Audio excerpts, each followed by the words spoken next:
اعوذ باللہ من الشیطان الرجیم بسم اللہ الرحمن الرحیم۔ Audio number 29۔ سازشیں ہی سازشیں مگر ناکام۔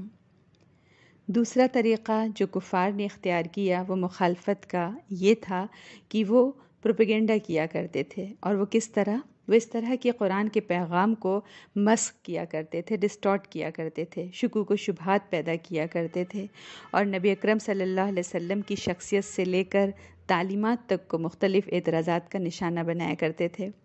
یہ بھی ان کا ایک طریقہ تھا، اور آج بھی ہم یہ طریقہ دیکھتے ہیں، یعنی کہ ہم لوگ جو بات سنیں گے، جن طریقوں کو، اس کے علاوہ ہم کو کوئی اور انوویشن نہیں ملے گی کفار کے طریقوں میں، انہی چند طریقوں میں سے مختلف طریقے جو ہیں وہ استعمال کرتے رہتے ہیں آج بھی۔ تو کبھی وہ کچھ نہ کچھ شکوک و شبہات والی بات ضرور لوگوں کے کانوں میں ڈالتے رہتے تھے۔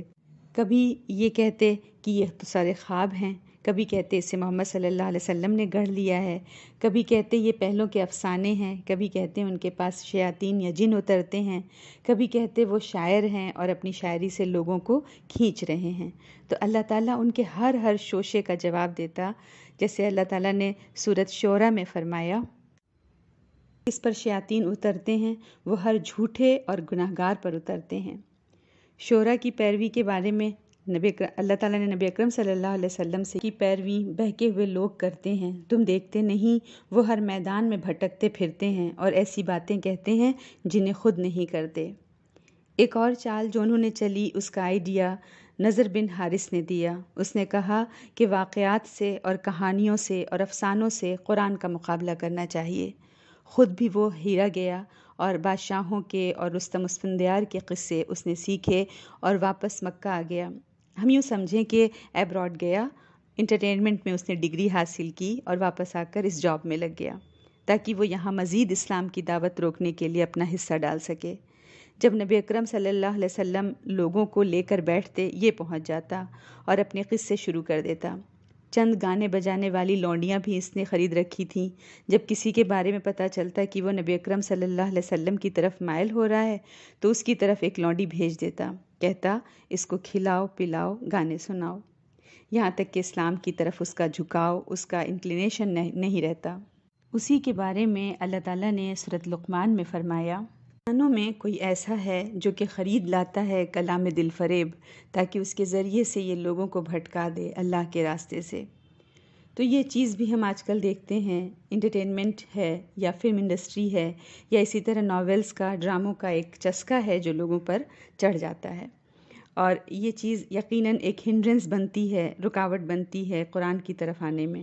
قرآن کی طرف آتے ہوئے انسان ہچکچاتا ہے یا آ بھی جاتا ہے، قرآن سننا بھی شروع کر دیتا ہے تو عمل اس کے لیے ممکن نہیں ہو رہا ہوتا۔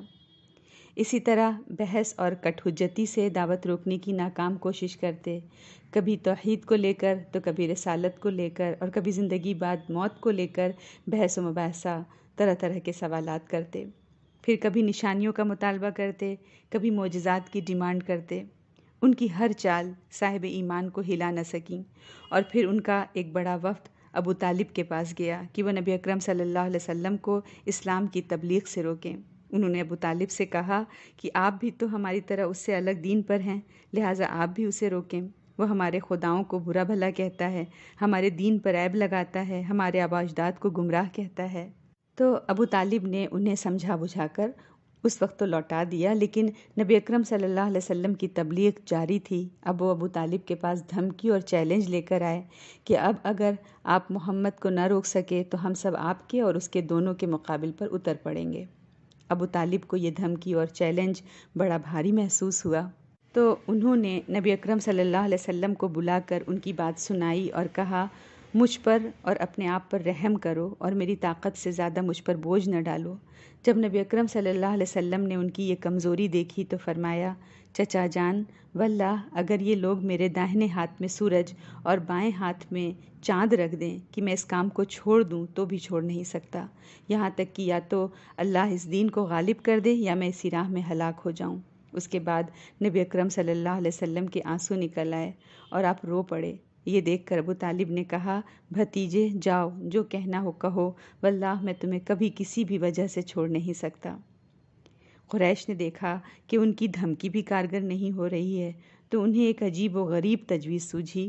وہ ایک خوبصورت نوجوان کو ساتھ لے کر ابو طالب کے پاس آئے اور کہا آپ اس نوجوان کو ہم سے لے لیجئے اور اپنا لڑکا قرار دے دیجئے، آپ اس کی مدد بھی کیجئے اور دیت بھی لیجئے اور ہمیں اس کے بدلے اپنا بھتیجا دے دیجئے، ہم اسے لے جا کر قتل کریں گے، بس یہ ایک آدمی کے بدلے ایک آدمی کا معاملہ ہوا۔